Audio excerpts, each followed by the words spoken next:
खुशी उनको नहीं मिलती जो अपने इरादों से ज़िंदगी जिया करते हैं। खुशी तो उनको मिलती है जो दूसरों की खुशी के लिए अपने इरादे को बदल दिया करते हैं। गुरु प्यारी साध संगत जी, बड़े प्यार से कहिए जी, धन निरंकार जी। आशा करते हैं कि आप सभी संत महापुरुष सतगुरु माता जी के असीम कृपा से जहाँ भी होंगे सेवा सिमरन सत्संग करते हुए सतगुरु के पावन चरणों से जुड़ करके स्वस्थ होंगे, खुश होंगे।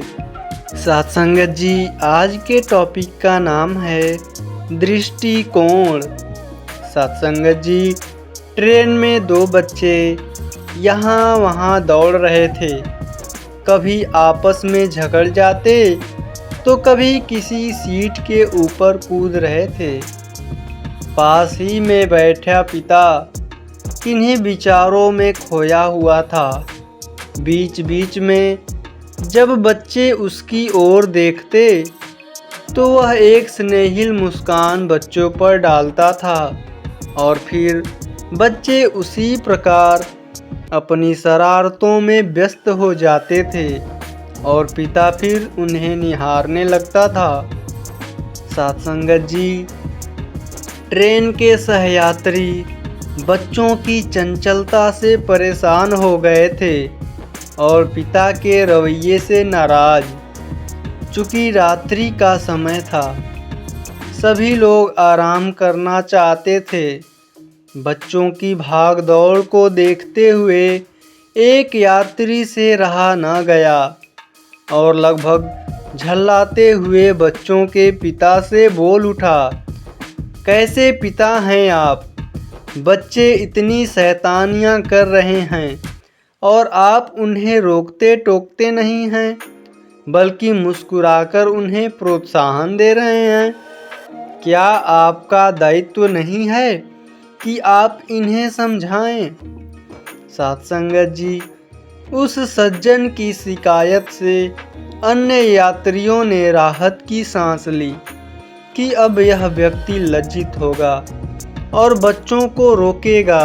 परंतु उस पिता ने कुछ क्षण रुक कर कहा कि कैसे समझाऊं, बस यही सोच रहा हूं भाई साहब। यात्री बोला, मैं कुछ समझा नहीं। फिर व्यक्ति ने बोला कि मेरी पत्नी अपने मायके गई थी। वहाँ एक दुर्घटना के चलते कल उसकी मौत हो गई। मैं बच्चों को उसके अंतिम दर्शनों के लिए ले जा रहा हूँ और इसी उलझन में हूँ कि कैसे समझाऊँ इन्हें कि अब ये अपनी माँ को कभी नहीं देख पाएंगे। उसकी यह बात सुनकर जैसे सभी लोगों को सांप सूंघ गया। बोलना तो दूर, सोचने तक का सामर्थ्य जाता रहा। साथ संगत जी, बच्चे पहले की तरह ही शैतानियाँ कर रहे थे। अभी भी वे कंपार्टमेंट में दौड़ लगा रहे थे। वह व्यक्ति फिर मौन हो गया। वातावरण में कोई परिवर्तन नहीं हुआ, पर वे बच्चे अब उन यात्रियों को शैतान अशिष्ट नहीं लग रहे थे, बल्कि ऐसे नन्हे कोमल पुष्प लग रहे थे जिन पर सभी अपनी ममता उड़ेलना चाह रहे थे। साथ संगत जी, उनका पिता अब उन लोगों को लापरवाह इंसान नहीं, बल्कि अपने जीवन साथी के बिछोह से दुखी दो बच्चों का अकेला पिता और माता भी दिखाई दे रहा था। कहने को तो यह भाव है कि सत्य या असत्य, पर एक मूल बात यह अनुभूति हुई कि आखिर क्षण भर में इतना ही परिवर्तन कैसे सभी के व्यवहार में आ गया, क्योंकि उनकी दृष्टि में परिवर्तन आ चुका था। हम सभी इसीलिए उलझनों में हैं, क्योंकि हमने अपनी धारणाओं रूपी उलझनों का संसार अपने इर्द गिर्द स्वयं रच लिया है। मैं यह नहीं कहता कि किसी को परेशानी या तकलीफ नहीं होती, पर क्या निराशा या नकारात्मक विचारों से हम उन परिस्थितियों को बदल सकते हैं? नहीं ना। आवश्यकता है एक आशा, एक उत्साह से भरी सकारात्मक सोच की। फिर परिवर्तन तत्क्षण आपके भीतर आपको अनुभव होगा। उसी लहर में हताशा की मरुभूमि भी नंदनवन की भांति सुशोभित हो उठेगी। बदला जाए दृष्टिकोण तो इंसान बदल सकता है। दृष्टिकोण के परिवर्तन से सारा जहान बदल सकता है। फूल इसीलिए अच्छे हैं कि खुशबू का पैगाम देते हैं। कांटे इसलिए अच्छे कि दामन थाम लेते हैं। और संत इसलिए अच्छे कि वो लोगों पे जान दे देते हैं। और दुश्मनों को कैसे खराब कहें, वो ही तो हैं जो हर महफिल में सबका नाम लेते हैं। साथ संगत जी, अक्सर सुनने को मिलता है कि सिमरन करने का समय नहीं मिलता, क्या करें। बहुत हैरानगी की बात है, जब अपना बच्चा अगर कहीं दूर है तो उसे याद करने के लिए क्या समय निकालते हैं।